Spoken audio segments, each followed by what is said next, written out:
Bonjour à tous. Donc aujourd'hui, donc petite analyse sur les différentes valeurs qui sont sorties du sondage sur Facebook. Donc j'en ai sélectionné parmi les plus gros résultats, hein, j'en ai sélectionné une petite dizaine. Donc on va commencer par Orpea. Orpea, donc vous allez voir, hein, je vais me balader un petit peu entre le 4 heures et le journalier, tout simplement certaines fois pour détecter des seuils, enfin des supports, des résistances. C'est vrai que là, quand on se met par exemple sur du journalier sur Orpea, bon, la chute a été tellement rapide, hein, ici mi-septembre, que finalement on manque un petit peu de repères. Donc ça peut être pas mal de baisser un petit peu, on va dire, en unité de temps, de façon à voir par exemple ici, vous voyez ce support ici, horizontal, donc qui est venu jouer son rôle, hein, pour l'instant pour rebondir. Voilà. Donc première chose, hein, sur ce genre de valeur, attention, hein, à cette forte volatilité, à ce dossier qui est un petit peu complexe quand même, qui est loin d'être terminé. J'espère qu'on arrive au bout, mais c'est vrai que voilà, on sait que sur ce genre de dossier, on peut avoir des révélations qui sortent, et puis ces révélations, en fonction, on va dire, du positif ou du négatif, hein, ça peut nous emmener dans le mauvais sens. Voilà. Au niveau graphique, on voit donc que ce support horizontal là ici, hein, vers 13,45, 13,50, donc a joué son rôle de support. Pour l'instant, on reste au-dessus. Alors j'ai envie de dire celui qui est positionné depuis un petit moment là. Bon, déjà bien joué à lui. Et puis ensuite, j'ai envie de dire, ça peut être son seuil de stop, hein, son point de non-retour, c'est-à-dire qu'en fait, si les prix venaient à casser ici, ce serait tout simplement, je pense, une opportunité, hein, pour sortir avec du marché et pas se laisser embarquer éventuellement par une potentielle baisse. Vous voyez qu'ici en rouge, je vous ai mis le gap, hein, que j'ai pas forcément matérialisé. Voilà, maintenant c'est fait. Donc avec un mot tout simplement. Donc voilà, on a un gap ici qui est laissé ouvert. Donc c'est vrai qu'une cassure ici à 13,47, ça pourrait nous emmener à aller chercher les 11,86. Voilà, dans le cas pardon, du scénario d'une poursuite de la hausse, on pourrait tout simplement avoir une espèce de, on va dire pourquoi pas, ici une espèce de tasse avec anse, hein, c'est-à-dire que là, on aurait la tasse par ici, l'anse ici. Donc j'ai envie de dire, dans un premier temps, peut-être voir un peu ce qui pourrait se passer ici, là, sur 18,50 à peu près. Voilà, donc là on voit qu'il y a une grosse zone d'échange, hein, sur le volume, hein, donc à surveiller. On pourrait très bien imaginer, voilà, rester au-dessus ici en latéralisation, c'est-à-dire une espèce d'étape tampon entre acheteur et vendeur, hein, et puis derrière, pourquoi pas, donc repartir dans un sens ou dans l'autre. On l'a déjà évoqué plusieurs fois, hein, le scénario d'une box.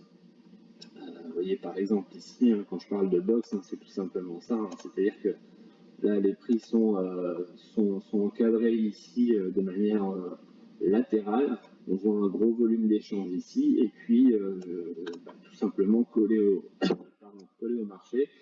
Et puis en cas de sortie par le bas, pas hésiter à sortir. Vous savez qu'il faut reporter la hauteur, hein, dans le cadre d'une sortie, donc soit à la hausse, soit à la baisse. Voilà. Ensuite, nous avons McPhee. Alors, McPhee, donc je vais juste prendre le temps de façon à vous l'indiquer tout à l'heure, donc aux alentours de 4 minutes. Alors, McPhee, on est sur un canal baissier, hein, vous voyez, je vous l'ai tracé. Canal baissier avec une tentative de sortie par le haut. On voit que c'est pareil, hein, c'est une valeur qui a bien repris là, depuis quelques jours. Une valeur qui a quand même pris 93%. Depuis le 26 septembre, hein, donc on va dire, allez, depuis un mois, elle a quand même bien repris. Donc est-ce qu'on aura le peps nécessaire là pour aller clasher là, cette résistance oblique, hein, qui est quand même en place maintenant depuis le mois de mars-avril. On a quelques résistances au-dessus de la tête, hein, en horizontal. Donc on a celle-ci là vers 15 €. On a celle-ci qui n'est pas encore dépassée là vers 13,66 exactement. Donc voilà, attention à ce que ce soit pas un fake out, hein, c'est-à-dire une fausse sortie par le haut. Sur l'indicateur, on voit qu'on a encore un petit peu de potentiel à la hausse, hein, on n'a pas encore tout épuisé, on n'est pas vraiment on n'est pas en surachat, mais on voit quand même que cette zone là, hein, vous voyez si je vous montre les volumes, on est sur une zone là où il y a eu de l'échange. On en a même une deuxième juste au-dessus de la tête. Voilà, ça fait un petit peu, peut-être un petit peu beaucoup, suite à 93%, ça fait peut-être un petit peu beaucoup.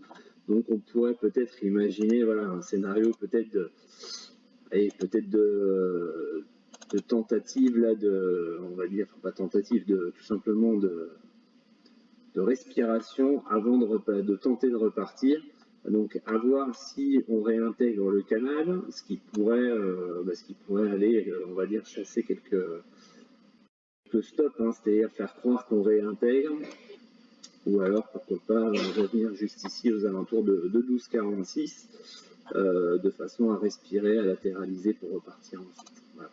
Donc affaire à suivre. C'est vrai que si on venait à casser ici ce seuil là, les 11,43 à la baisse, là par contre va peut-être falloir commencer à s'inquiéter. Je vais vous le matérialiser. 11,43, voilà.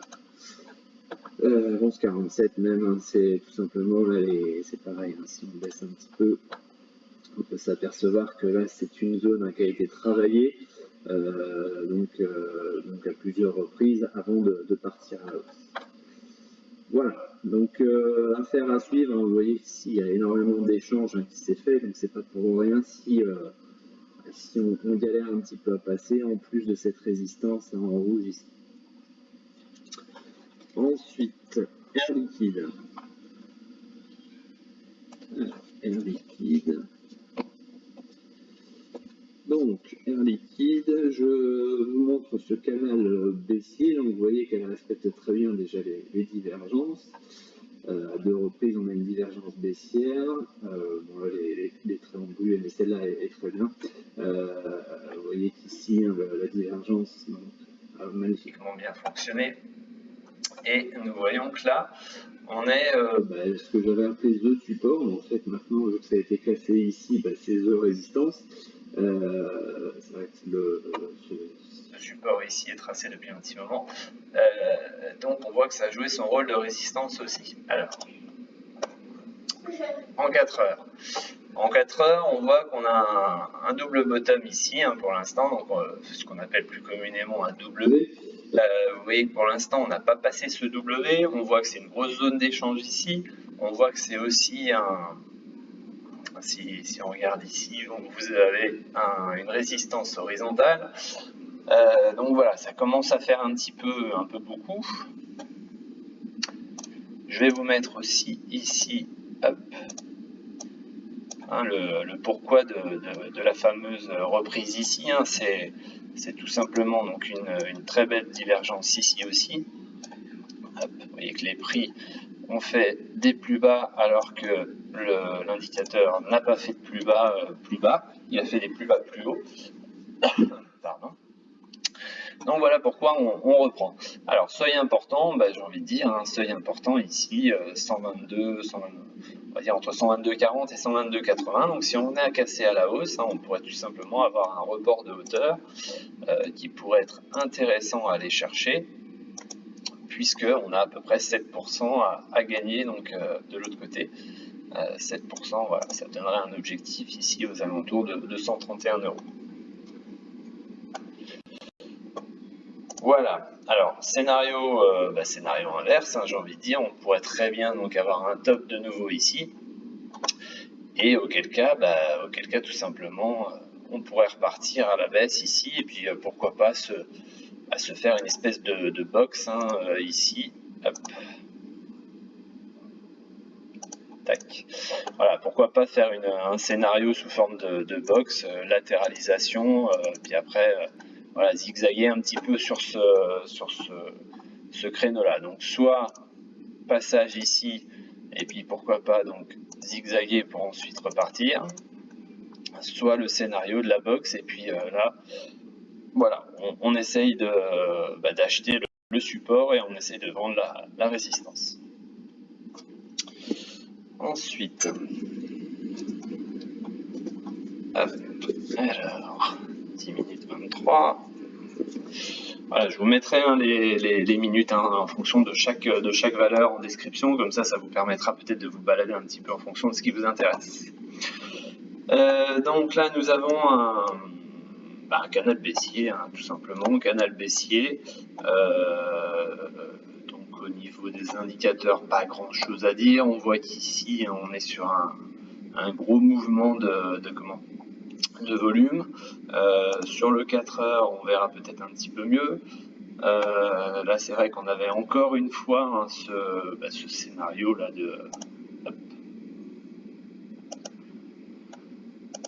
de la divergence, tout simplement. Bon, je vais pas refaire mes cercles, mais vous voyez bien qu'ici on est sur du plat, entre le plus bas et le plus bas ici, et là on est sur un plus bas plus haut. Voilà, donc ce fameux, on va dire, double bottom ici, nous amène à rebondir. Donc vous voyez qu'on a quand même la résistance oblique qui n'est pas très loin. On a une résistance ici horizontale qui est vers 33,97, 34 euros. Donc voilà, donc il faudra surveiller vraiment ce seuil-là qui pourrait être déterminant pour une potentielle reprise, on va dire, et casser une tendance baissière qui est quand même bien marquée. Donc le point positif, c'est tout simplement ici des plus bas qui ne font plus des plus bas. Vous voyez que cette longue mèche là sur le support, sur le double support oblique et horizontal, nous a permis donc de repartir à la hausse et de regratter de 31 jusqu'à 33,60. Donc nous a permis de reprendre un petit peu de hauteur et ça permet donc éventuellement d'enrayer cette tendance baissière. Donc à voir si on va faire un plus bas, de nouveau plus bas, un plus haut pardon, plus bas que les précédents, ou si on va tenter, encore une fois, comme je viens de le dire, de sortir par le haut, d'enrayer cette baisse et puis de tenter de relancer une dynamique haussière. Ensuite, Stellantis, alors 12 minutes. Alors Stellantis, on a ce beau biseau qui est beau biseau descendant, donc qui est une figure haussière. Donc vous voyez qu'on en est sorti pour l'instant par le haut. Donc si on passe en UT4 heures, on va voir apparaître donc des seuils importants en horizontal notamment.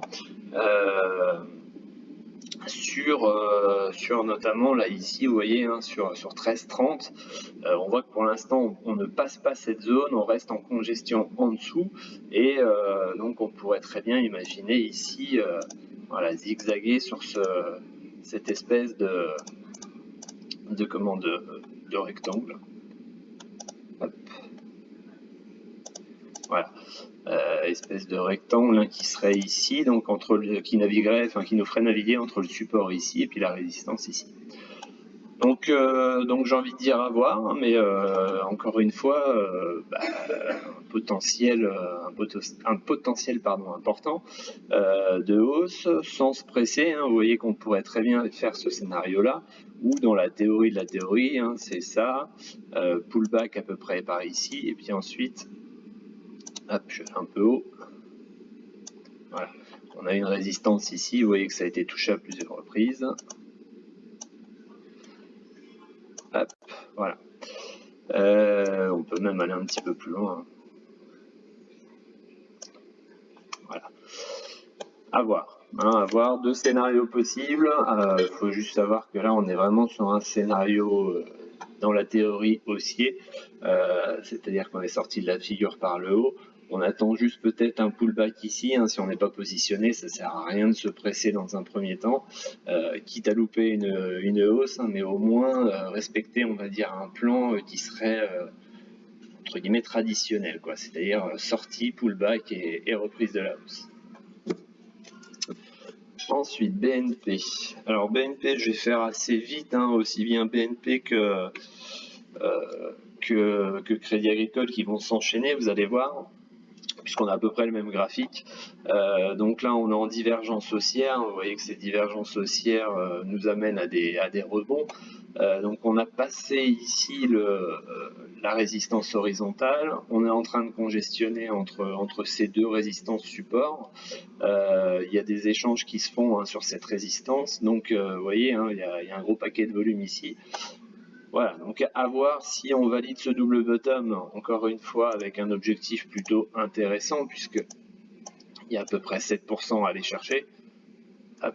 Donc les 7%, ça nous amènerait ici vers un objectif à 48,90. Ou si on invalide le scénario, comme ça a été le cas sur quelques valeurs, et puis là on peut voir qu'on a même un gap, hein, ici qui est laissé ouvert, donc sur 43,70. Hop.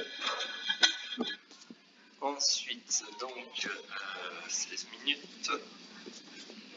Donc Crédit Agricole, pareil. Alors je vais juste pour on va dire pour la petite variante. On est un petit peu plus dans une box ici sur Crédit Agricole, sur du journalier.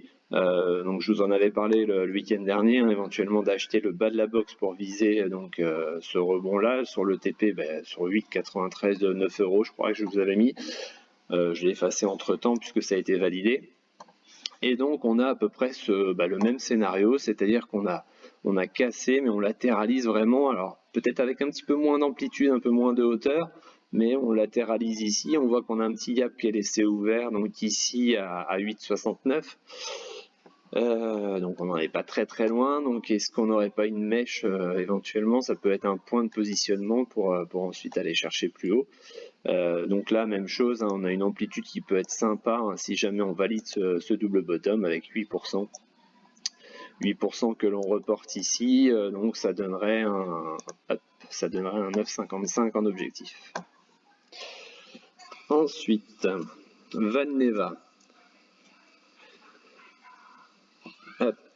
Donc Valneva, on est sur un petit canal. Alors bon, c'est une valeur qui a bien morflé, hein, mais on est sur une tentative de rebond. On voit qu'on a une magnifique divergence haussière en 3 points, donc qui nous a donné satisfaction. Enfin, j'ai envie de dire, pour le troisième point. Là, on voit que ça s'est arrêté tout simplement sur une résistance horizontale pile poil ici. En plus, on était sur un canal, donc on s'est arrêté. On a juste fait une petite sortie, on va dire, une espèce de fausse sortie, hein, puisque derrière, vous voyez, hein, on n'a pas confirmé la hausse, donc résultat, les sorties du marché, et donc ça a provoqué cette vente derrière. Et là, à l'inverse, on a retrouvé des acheteurs et donc on a fait cette mèche sur le bas du canal. Donc voilà, donc là, moment important, on n'est pas très loin du bas du canal, on est sur un support horizontal. On peut peut-être imaginer, donc encore une fois, un petit zigzagage au sein de ce canal. À l'inverse, une cassure du canal, par exemple ici, hein, pourrait nous amener un retour là, pullback ensuite, et puis après, tout simplement le report de la hauteur du canal. Hop. Donc ici, aux alentours donc de 5,32 €. Voilà, donc vous avez les deux scénarios possibles. Hop. Soit ça zigzag à l'intérieur, soit ça casse et ça part en pullback ensuite pour ensuite repartir ici à la baisse. Ensuite, encore deux valeurs. Alors Katana que j'ai proposé pour le début de semaine. C'est vrai que Katana est quand même assez quand même morflé déjà. Et puis surtout, voilà, on est sur un bas de canal, on a un indicateur qui est à plat, alors que là, vous voyez que le plus bas a été fait. Hein, on a marqué un nouveau plus bas. On a une belle bougie de retournement ici. On voit que la mèche, pour l'instant, bon, on a encore quelques vendeurs sous la main, mais la mèche reste, la bougie reste positive par rapport à la précédente. Voilà, donc c'est pour ça que je vous ai proposé ce plan-là. Donc encore une fois, respectez vos plans. Là, vous voyez, hein, on a une entrée potentielle à 4,84, 4,85, le stop à 4,60 et donc un TP à prendre vers 5,20. Et enfin, score, pareil, valeur que j'ai sélectionné pour le début de semaine. Pour quelle raison? Tout simplement que ici, on est sur un beau biseau. Hein. Là, je vous le remontre en entier. Donc, il prend naissance ici, pour être précis. Donc là, pareil, on a touché à plusieurs reprises. On est sur une divergence haussière. On est sur une figure haussière. Donc peut-être envisager ce scénario de la reprise ici, le pullback, et ensuite l'objectif pour aller chercher éventuellement le comblement du gap ici. Donc soit, comme d'habitude, soit on se place sur la cassure ici, en ASD, soit on attend le fameux pullback ici pour rentrer, pour partir ensuite à la hausse. Mais on a une très belle divergence haussière. En plus, on a cassé le signal d'achat. Donc là, ça peut vraiment être intéressant. Surtout, vous voyez, l'enchaînement des deux bougies est plutôt pas mal. On a une belle reprise, donc il est fort à parier qu'on pourrait sortir bientôt, puisqu'on est en fin de figure. On pourrait sortir donc soit lundi, soit vraiment mardi matin sur cette résistance oblique. On pourrait en sortir par le haut. Voilà, et bien écoutez, je vous souhaite une très bonne journée. J'ai essayé d'être court mais précis pour ne pas que ce soit trop long à visionner. Et donc je vous souhaite un très bon dimanche à tous. Et puis si ça vous convient, n'hésitez pas à le mettre en commentaire de façon à ce que je poursuive ce genre de vidéo le week-end, qui est peut-être un petit peu plus parlant que les copies d'écran que je vous fais sur le groupe Facebook notamment. Voilà, bon dimanche à tous, salut.